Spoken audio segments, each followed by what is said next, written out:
Chapter 1. The Western Capital, Day 4. The sunlight that got past the curtains pried open Maomao's heavy eyelids. The bed, complete with fancy canopy, the bright, clear air, and the elaborate furnishings reminded her once again that she was not in her house at the capital. Want more sleep? She sat up, rubbing her eyes. Nights were so cold that she slept under several heavy blankets and some sort of pelt, but once the sun rose, it got awfully hot. Already, one of the layers was on the ground, and Maomao's feet were kicked out from under the covers. She thought she'd heard shouting in the middle of the night. It had woken her up, and she'd slept only lightly after that. Who would do that sort of thing? What obnoxious neighbors. Breakfast should be arriving soon. Maomao was happy they didn't all have to get together to eat, probably a bit of courtesy toward hungover guests. Deciding to get changed before the serving girl arrived, Maomao slipped out of her sleepwear, putting on an outfit she picked at random from a clothing rack. Today she was wearing an ordinary skirt and short-sleeved top over a cool-looking drape. The best thing about it was the way it breathed. Touches of embroidery on the collar and hem gave it a Western look. The silver hair stick sat on the table. Maomao didn't put it on her head, but used a simple tie to hold back her hair. She did, though, place the hair stick in the folds of her clothes to make sure she wouldn't lose it. She always carried a small package containing medicine, bandages, and the like, so she simply added it to that. The knock on the door came just as she finished changing. "Come in," she said, and a maid entered with a cart bearing breakfast. The menu was a little sparser than usual, perhaps taking into account the extensive banquet the night before. Maomao had a couple mouthfuls of the plain congee, and was just thinking some black vinegar might improve the flavor when a very loud knock came on the door. Maomao poured some black vinegar into her congee, took a bite, and then, not hiding her annoyance, said, "Come in." "I would swear it took you an extra moment to answer," Basin said as he entered. There was a man with him, but it wasn't Jinshi. Unsure how to feel about that, Maomao swallowed her food and pretended she didn't know what Basin was talking about. "It was your imagination, I'm sure," she said. "You're having breakfast?" Basin asked. Not that it seemed to motivate him to leave. Something, Maomao figured, must have happened. She set down her chopsticks and looked at him. "What's going on?" His right hand was wrapped in a bandage, the one Maomao had put there the night before. He had been so full of adrenaline that even the swelling and the fact that the bone was broken hadn't seemed to bother him. There was dents, and then there was dents. Basin took a breath, then produced a cloth package from the folds of his robe. He set it on the table and opened it to reveal another package, this one of oil paper. No sooner had he unwrapped it than Maomao's nose prickled and she started back. The offensive odor came from a ceramic jar in the packet. "Is that perfume, by any chance?" she asked. She'd smelled it before. It was the stuff that had been spilled all over consort Lishu at the banquet. "Where did you get this?" "Funny you should ask," Basin said. His expression was conflicted. He was obviously suppressing a flash of anger. "Lady Arduo brought it to us." "And where did she get it?" "She said one of her bodyguards found it. Late last night, a serving woman of consort Lishu's half-sister had it. She was out walking when for some reason a stray dog attacked her, and the guard happened to help her." Just happened to, eh? What were the chances the guards being there had really been coincidence? Even so far from the capital, why would a serving woman be out and about by herself? The logical inference would be that in fact the guard had been sent to tail her because Arduo was suspicious of her. But there was no reason to specifically say that out loud. The mongrel seemed inordinately excited, and despite the presence of other people, it completely ignored them. It made a beeline for this serving woman. "You're saying this perfume was the reason for that?" Maomao pressed a cloth over her nose and picked up the jar. Ceramic ware wasn't that unusual. No one made ceramic perfume jars purely for stylistic purposes, so it would be hard to trace the origin of the piece. That would imply that the perfume consort Lishu was doused with last night belonged to her half-sister, yes? And this smell evidently has the side effect of agitating wild animals. "I think that's almost certainly correct," Basin said. "Had the half-sister purchased the perfume purely as a prank? Maomao wouldn't have put it past her. But did she hate Lishu enough to want to get rid of her?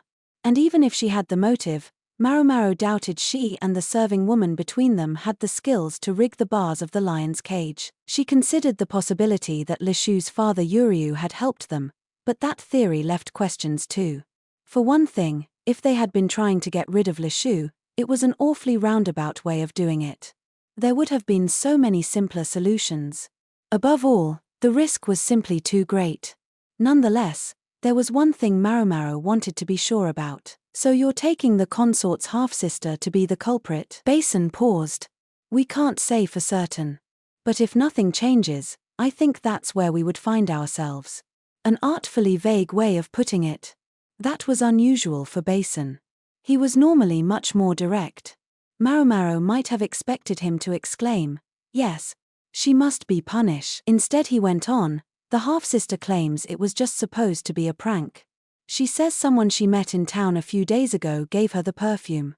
They told her it would attract nasty insects, and wouldn't that be funny? The half-sister swears she didn't expect a lion to be involved, so she admitted her malice toward Lishu.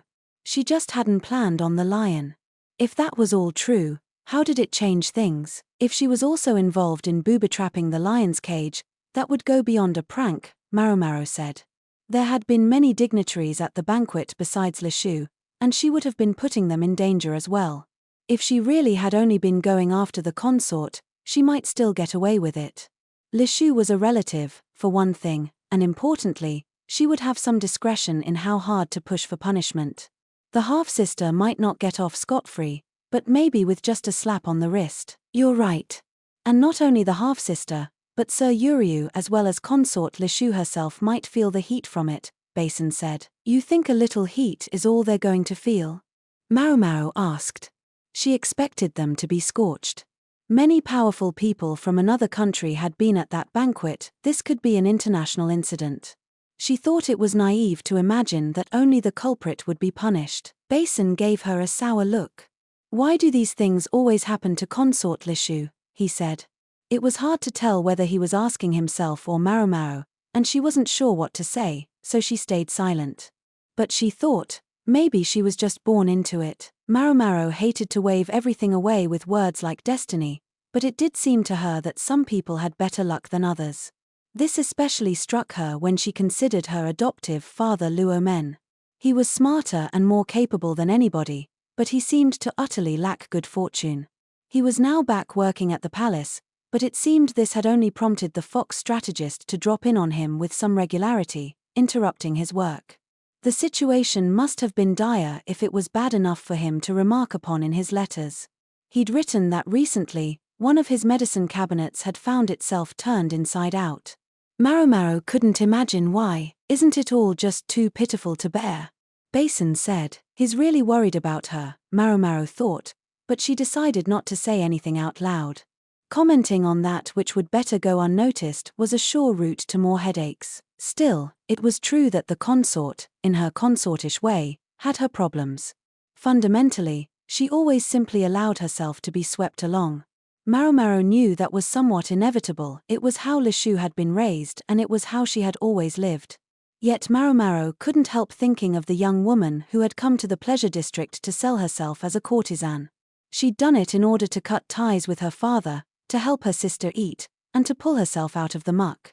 Maomao couldn't bring herself to hate a personality like that. If the consort had half that much drive, well, maybe she would have suffered a lot less bullying from her half-sister, and maybe she wouldn't be mocked so much at the rear palace. Anyway, that was enough preliminaries.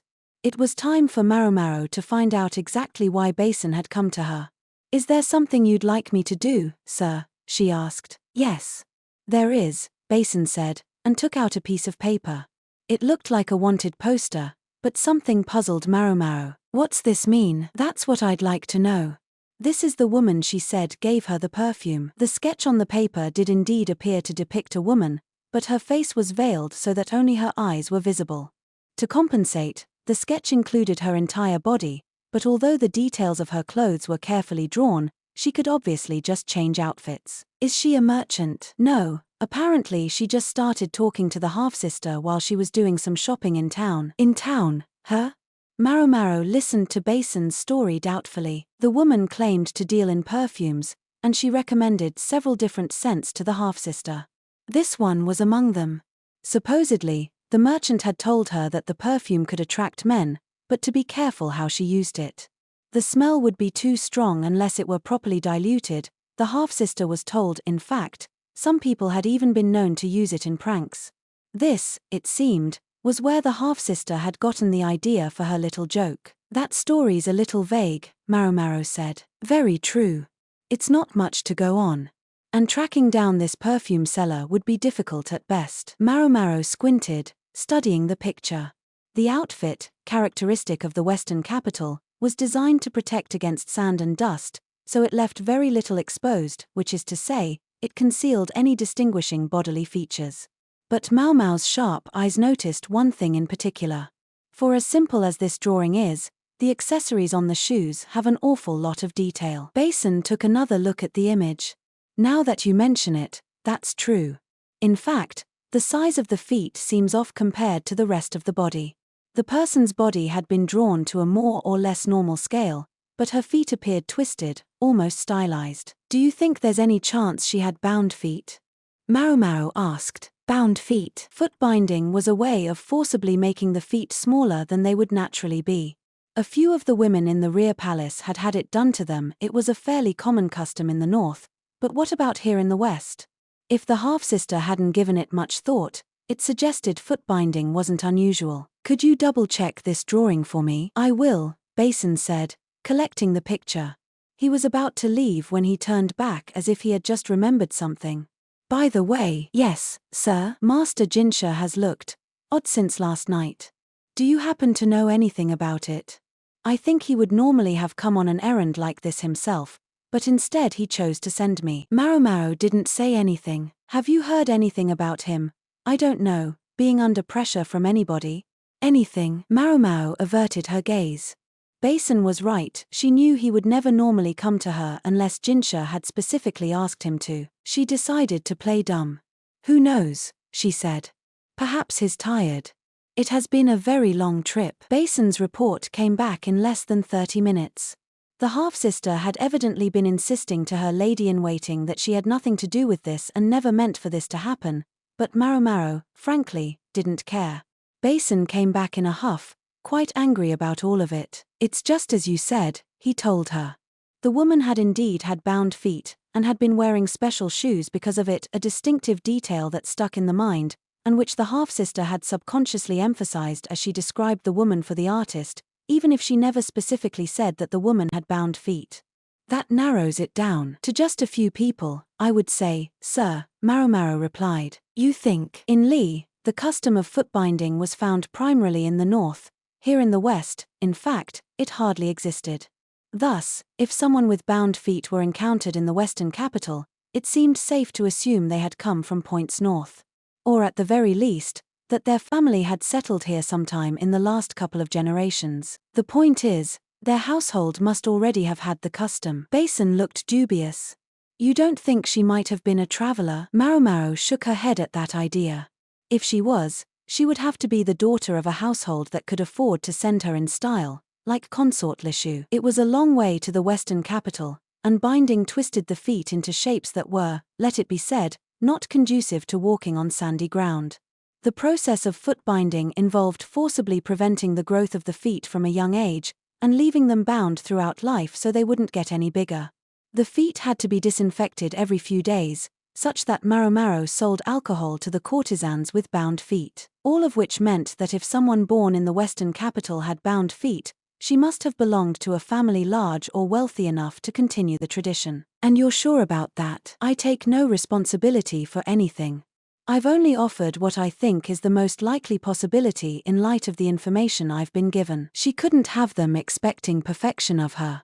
If they were only going to permit correct answers, then Maomao would have no choice but to shut her mouth and swear she didn't know anything. All right, Basin said after a moment, resigned to her conditions. He finally left the room. Maomao yawned and sat on her bed, thinking about getting settled again. Perfection? Yeah, not likely. Maomao herself still had several questions. Would Lishu's high-handed half-sister deign to speak to someone she had only just met, let alone buy something from them? And how had this mysterious seller known about the half-sister? It was a little too neat for mere coincidence. Whatever. Maomao decided to go ahead and get some sleep. She was so tired she could barely make her brain work. She lay down, but the hair stick at her chest nudged against her. She thought about pulling it out, but she didn't want it somewhere she could see it. Without a word, Maomao flipped over and lay on her other side, and promptly closed her eyes.